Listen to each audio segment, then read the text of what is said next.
Welcome to the walkthrough for Assignment 2 in my CS 253 courses in the fall of 2023. This assignment deepens your experience combining Java sequential streams and the Java fork join framework, which the Java parallel streams and computable futures framework use as their default parallel computing engine, as shown in future assignments. Here, you'll use the Java fork join framework and Java sequential streams to obtain, transform, and store images in parallel. Like the first assignment, the code you'll write here will have a GUI and will run as an Android app. Please use this GUI along with the unit tests discussed below to help debug and evaluate your solution. The following resources may be helpful in completing this assignment. There are videos describing Java sequential streams in this YouTube playlist in videos 20 through 24. There are good overviews of the Java fork join framework at these links, and there's also a detailed technical discussion of the Java fork join framework that appears at this link. Naturally, we'll cover all this material in class. The Image Crawler app is packaged as a project using the latest version of Android Studio. This app is written in both Kotlin and Java and demonstrates many Android capabilities. For the purposes of Assignment 2, however, you only need to be aware of the following folders.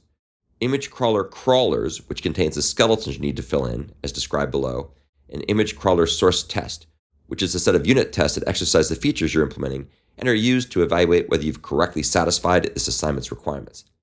To compile this code, you'll need to use the provided Android Studio project. You can run this project by clicking the green Run App button in the Android Studio IDE, which should automatically select an Android emulator to run, assuming you have one created. The app's minimum API is 31, so you need to select an emulator that uses an API greater than or equal to 31. I recommend using API 33. If you don't already have an Android emulator, you can create one by clicking on the AVD Manager button in the Android Studio IDE.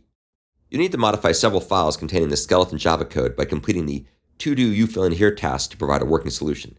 Don't change the overall structure of the skeleton, just fill in the to-do tasks, and do not delete the to-do markers or your code will not be reviewed.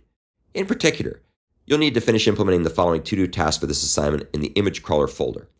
First, you'll need to modify the crawlers forkjoinex_crawler.java file to complete the to-do tasks in various methods to obtain, transform, and store images.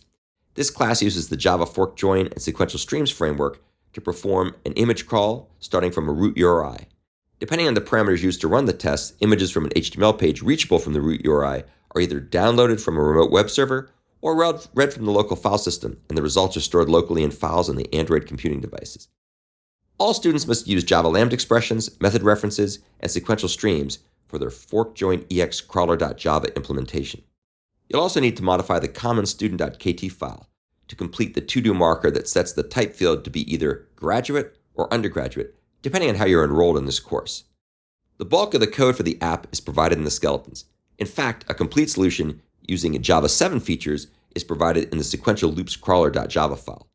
You'll therefore need to convert this Java 7-based class to the forkjoinexcrawler class that uses the Java fork join and sequential streams frameworks.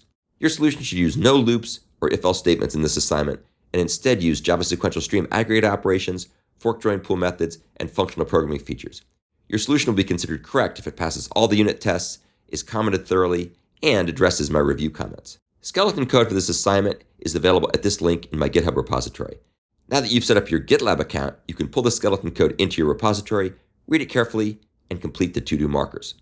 Unit tests in the Image Crawler Source Test folder are provided to increase our confidence that your implementation is working as expected. It's essential that you use the Android Studio GUI to run these unit tests locally on your computer, as described here and shown later in this video. As usual, testing only demonstrates the presence of bugs, not their absence, so don't rely solely on the test to detect problems in your code. In particular, I'll also provide videos that walk through frequently made mistakes that you should address.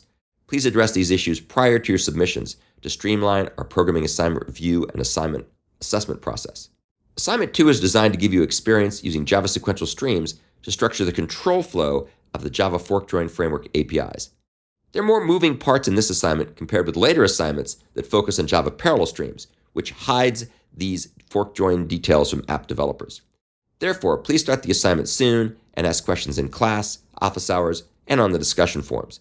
The app, image crawler skeletons, and unit tests are extensive, though you don't need to understand them all to complete your solution successfully. Now that we walked through the specifications for assignment 2, let's take a look at the skeletons you need to fill in. First, you need to come back and copy your revised version of assignment 1 that addresses my comments into the fork join crawler class. Notice I've made a few small changes. I put all the methods related to fork join crawler consecutively in the class. Before, we had a couple of methods that were at the bottom, such as call in manage blocker and manage blocker download image. And I've moved these up here to the end of the methods for fork join crawler to make it more clear they're all part of the same piece of code. You'll then, of course, need to also implement or copy your solutions for URL crawler task, your solution for process image task, and finally your solution for perform transform task. So make sure you get all those copied over properly in the right place. Make sure that they work. Make sure they pass all the tests. Make sure they address all my comments, because your score for assignment 2 is also based on having the updated implementation for assignment 1. Let's now turn our attention to the fork join EX crawler class that you'll need to implement for assignment 2. This implementation combines the Java Common Fork Join framework and the Java Sequential Streams framework to perform the image crawl starting at a root URI. The overall flow of control of the program in terms of its purpose and its output is the same, but the way it works internally, of course, will be slightly different. This implementation should use Java Streams features and should reuse existing code by making appropriate calls to the appropriate methods in the image crawler superclass, like get or download image and apply transform, create new cache item and download image.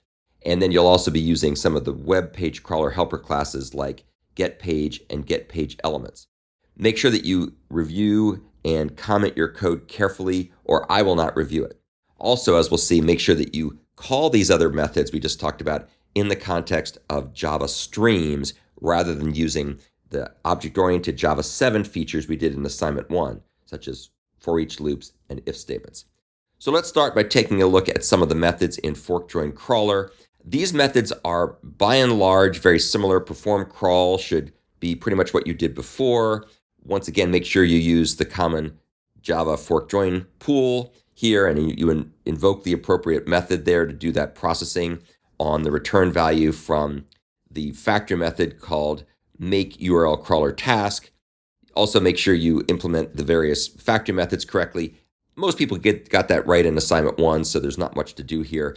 I think the one that's a little tricky is this one, make process image task, where you need to create a function that returns a new URL object that, when applied, will convert the URL parameter into a URL object, dealing with checked exceptions by converting them to runtime exceptions using the rethrow function helper method in exception utils. That should be something that you addressed from assignment 1. Make sure you address it here as well. Don't replicate mistakes. Then let's take a look at call and manage blocker. I think almost everybody got this right for assignment 1. Same thing here, just making sure that things are going to run in the context of a managed blocker and using the blocking task helper class, which of course is defined over here in utils in order to encapsulate that. Just makes life a lot easier. And then finally, manage blocker download image, where again, you're pretty much going to reuse what you did from assignment number 1, and you'll be making the call to download image in the context of call in managed blocker. So that should be pretty straightforward. Now let's start taking a look at things that are not quite so straightforward, and that would be the implementation of the 3 nested classes, which now are going to be using Java Streams. So first and foremost, you have to add the necessary fields. They're the same that you did for assignment number 1. You have to add the initializations and URL crawler task, same as you did in assignment 1. Now let's get into the fun part. These are the things that are a little different. So here you're going to replace return 0 with a solution that uses a Java stream to check if the current depth is within the max depth, and also ensuring the URI hasn't been visited before. The basic logic here is similar in terms of checking the max depth field and also calling the add method, which is that atomic check, then act method on the unique URIs field. However, you're going to structure this as a stream. And to do this, you're first going to convert the URI that you've got into a stream, and you'll have to use a factory method that's part of stream to do this. And then you'll use other methods that are part of the Streams API, like filter, for example, which is an intermediate operation. And then you'll wrap up with a couple of methods that'll be terminal operations in order to be able to find the first thing that matches or else return 0. So that's a little bit trickier. We'll talk about that in class, but that takes a little thought. But here you want to make sure you're using a Java stream entirely, no if statements, no loops, etc., etc. Let's come down and take a look at crawl page. Crawl page will also be written with a Java stream. And once again, you're going to use the stream to get the HTML page associated with the page URI. That will be similar in spirit to what you had for assignment 1, except this time you're going to be calling it in the context of a Java stream operation. You have to figure out which one it is. And you'll have to also make sure that you expand the common fork join pool. That's also very similar to assignment 1, just called in a different context. And then if everything goes right, then you'll call to the process page method. Process page is where things can get really interesting, because once again here, you're not going to be using a loop, but instead you're going to be taking the page elements for images and pages and then using a set of stream operations, intermediate stream operations, that will use calls to the fork join framework to do all the various operations here. And this will be kind of fun. I think you'll have a good time figuring out how to do this. It should be more interesting and I think arguably more intuitive once you kind of get the hang of it. And I'll talk about some other techniques you can use in class to structure this code to be even more optimized. But basically, you need to do this code without using any loops, without using any if statements. So you'll have to figure out how to do that. You can use the ternary expression. So the ternary expression in Java, like in C and C++, is the question mark, colon, operation, or operator. It's called the ternary operator. And that could be something you can use here in order to stay within the bounds of a stream while still being able to allow conditional branching of the code. And then, of course, when you're done, you're going to call a helper method that will join everything together. And that helper method is right here, so no big mystery. Most people got that right. I think everybody got that right for assignment 1. And here, once again, you're not going to have a loop, a for each loop, but instead you're going to use the forks list, convert that into a Java stream, and then use the appropriate streams intermediate operation in order to be able to join all the fork join tasks together and return a sum of the images returned from each task. And that's giving you some hints. Sum is a big hint. And also you'll be using an intermediate operation that will essentially convert the fork join tasks into something that will be usable as an int. So you'll have to figure out how to do that. We'll talk about that in class, of course. Now let's take a look at process image task. Here you'll have to add the necessary fields. Big hint, no real difference from assignment 1. Add the necessary fields in the constructor. Big hint, no real difference from assignment 1. But down here in the compute method, again, you're going to need to do some things differently by using a Java stream that will either get or download an image from the given URL, which of course is going to be passed here as a parameter, so you'll have that as a field.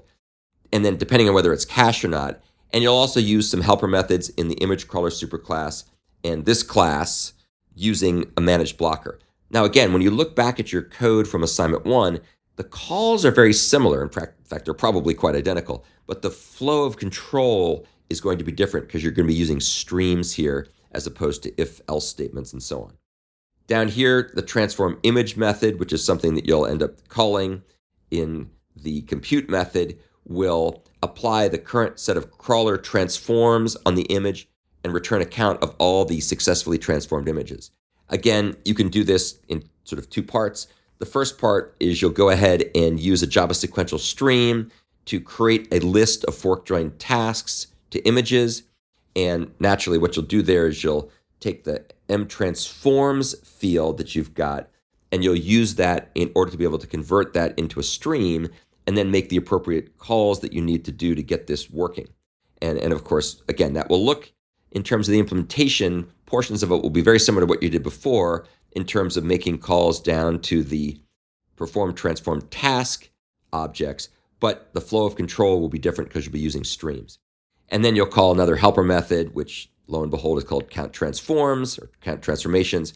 That will also use a Java sequential stream on the forks list to join all the fork join tasks and then count the number of non-null images returned from each task. So some things that'll come in helpful here once again is the ability to have a stream, the ability to have intermediate operations on that stream, the ability to filter things out of the stream that may be null and so on, and then make sure you perform an appropriate count. These are all things that can be done with stream operations. So make sure you're aware of what those stream operations are. And then the final class that you'll fill in is perform transform tasks. Again, add the fields, initialize those fields. That's really no different.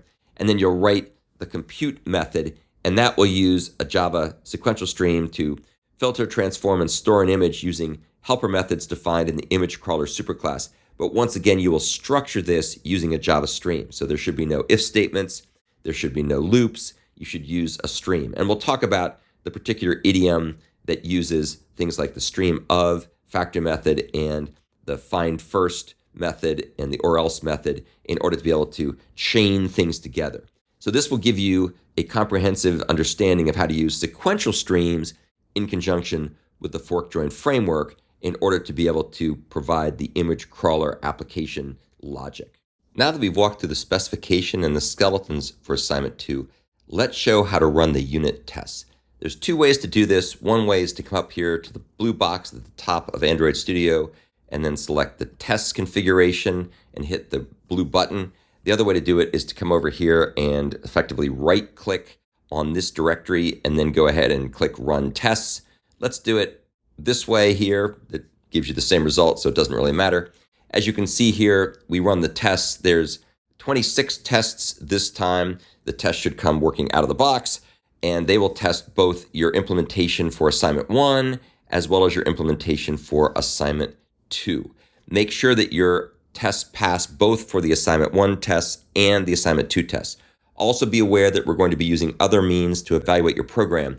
So just because they pass these tests doesn't mean your assignment is necessarily perfect. Your final grade will depend on other tests that we run, and we'll talk more about those in class based on being able to analyze your code and look for other patterns of either mistakes that shouldn't be there or things that should be there but are not there. And naturally, those will all be based on the reviews that I give on your solutions. Also, please make sure that you take a screenshot showing the results of running these tests and include them in your folder so I can see at a glance whether or not you were able to pass the tests. It's very important that you try to pass as many tests as possible with your initial solution.